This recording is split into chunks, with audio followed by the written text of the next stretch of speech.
May the words of my mouth and the meditations of my heart be always acceptable in your sight, O Lord, our strength and our Redeemer.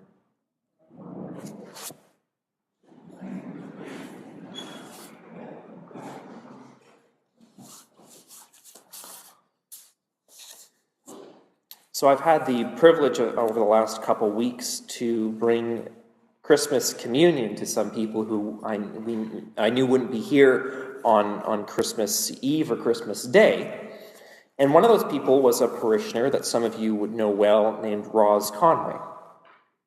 She's now 92 and still very passionate and energetic and vibrant. And I've had some really incredible conversations with her over the last year and a half that I've been here. Roz, her chief passion, something that she was so passionate about, she was awarded, I believe it was a Governor General's Award. Either way, when I walked into her room for the first time, there was a big certificate with the Prime Minister's signature and the Governor General and all that, and it was for working with refugees. She, around her room, has the faces of dozens of people. And what often happens if you're like me and you come into somebody's room and all of her earthly possessions are in this one room now, and so you see all the stuff, everything that's the most important to you gets very condensed. And you see all these pictures everywhere, and so I started talking about her family and she has all her sons and daughters, all of whom are still very, alive and active and doing their thing. And there's all these other pictures of people who I didn't, they were all Vietnamese. And it turns out that she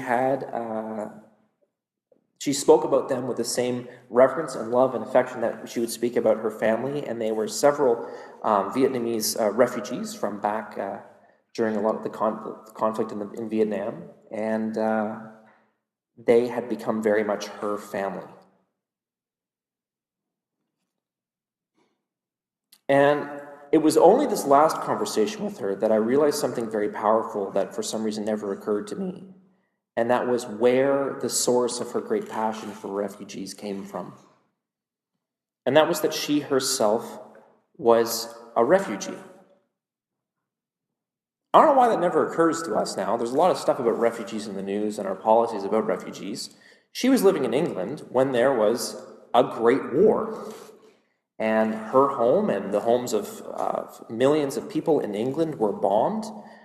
She was in a place of great conflict. She told me a rather thrilling story about German pilots. When they were shot down, they land in farmers' fields.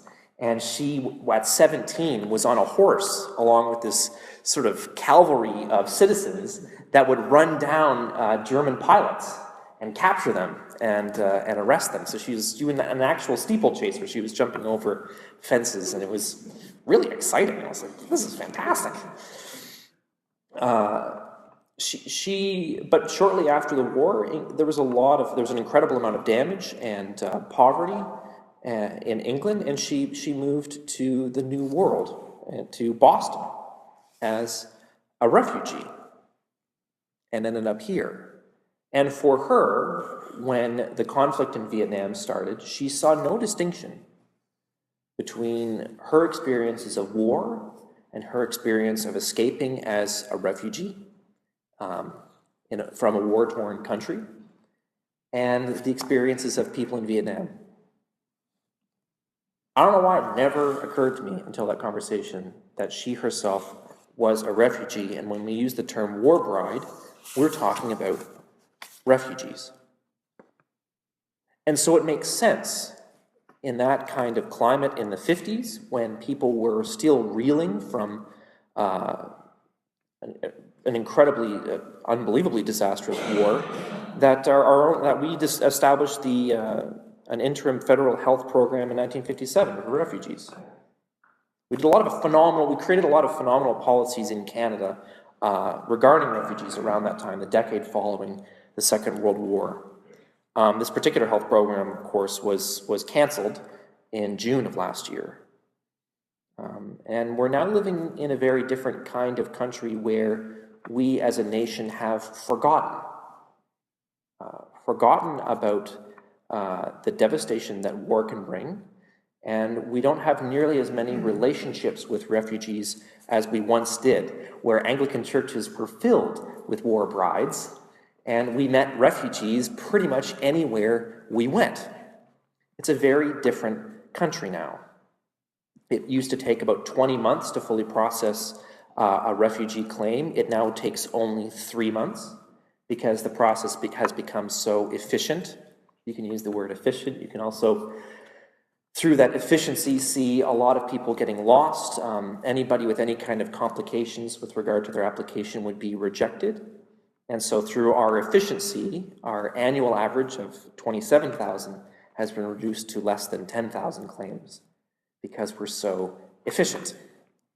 And now there are over 10,000 people being returned to places of great violence and suffering that are considered safe places, possibly safe for some of us, not safe, for example, for homosexuals, not safe for people being hunted by cartels. There's a lot of complicated things and terrible things going on in the world. Why am I talking about refugees? Because Jesus was a refugee. Jesus and Mary and Joseph were refugees who suffered great violence and were around great violence as King Herod hunted him down, and they fled to Egypt, which kept them safe until Herod died. And even after he died, and they returned to Israel, and his son was considered just as dangerous, and so they fled from Jerusalem and hid in Nazareth, in Galilee.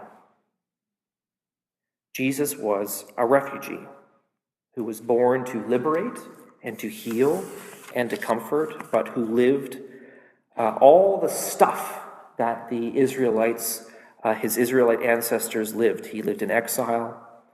He feared food insecurity. He lived under the threat of horrific massacre, and he was a miracle baby who survived. God did not spare Jesus all of these very human experiences. And so we have a calling as Christians to learn about those roads, the same roads that Jesus traveled, the same roads that thousands of people throughout the world are traveling, to catch a glimpse of what God experienced through Jesus, so that we might become more like Jesus ourselves. That's Matthew's call to us. We have a much harder job in a way, where it's harder to... We don't live in a church that's filled to the brim with war brides and refugees.